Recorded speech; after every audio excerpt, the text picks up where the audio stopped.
If your life feels like it's coming undone, like the person you used to be is cracking and peeling away and you don't recognize yourself anymore, I want you to consider this. You're not falling apart. You're shedding. What feels like destruction is an old skin coming off, so a larger version of you can keep growing. When everything we built starts to loosen, the identity, the relationships, the certainties we leaned on, we panic because we've only ever been taught one story about coming undone. We call it a breakdown. We call it falling apart. We treat the cracking as proof that something has gone terribly wrong, but not everything that breaks is breaking down. Some things break open. Some things crack precisely because what's inside them has finally outgrown the shell.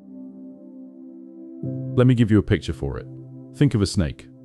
To grow, a snake has to shed its skin, and the process looks alarming from the outside. The old skin dulls. The eyes cloud over until the creature can barely see. It goes still and vulnerable, rubbing against rough edges, working its way out of a self that no longer fits. If you didn't know what you were watching, you'd swear it was dying. But the snake isn't sick. The cloudiness, the discomfort, the awful in-between where the old skin is half off and the new one isn't ready. That's not the end of the snake. That's the only way it has ever grown.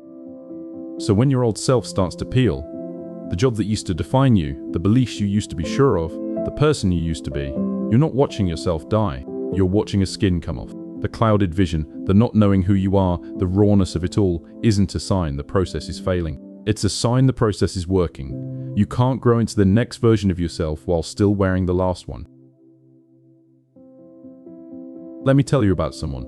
I'll call her Elena. At 38, Elena's carefully built life came apart almost all at once.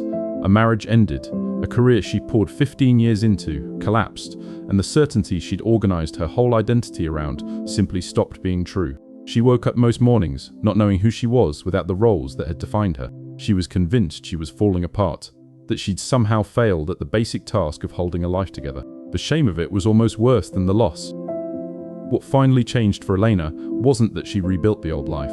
It was the day she stopped trying to. She let herself sit in the cloudy in-between, the uncomfortable not knowing, and instead of asking, "How do I get back to who I was?" she asked, "Who am I becoming?" And slowly, in the rawness, something new started to form. Quieter, truer, less concerned with the role she'd worn to please everyone else. She didn't put the old skin back on, she let it finish coming off. And what stepped out was someone she actually wanted to be.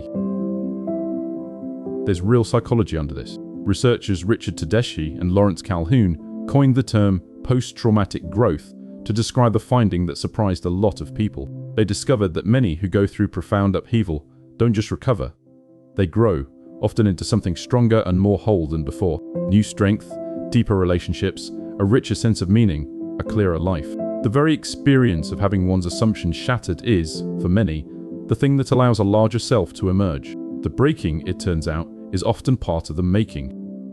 So if it feels like you're coming undone, here are 3 things I want you to understand.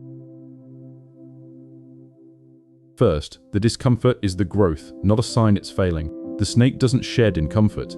It sheds in vulnerability, half blind and exposed. The rawness you feel isn't proof something's wrong. It's the unmistakable texture of a real transformation. If it felt safe and tidy, it probably wouldn't be changing you at all. Second, don't try to climb back into the old skin. The deepest temptation in the in-between is to reassemble exactly who you were, because the unknown is frightening and the old self is familiar.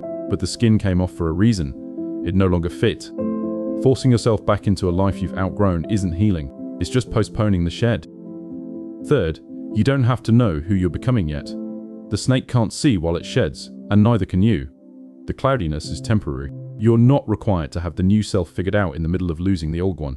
Your only job in the in-between is to keep going, gently, and trust that clarity comes after the skin is off, not before.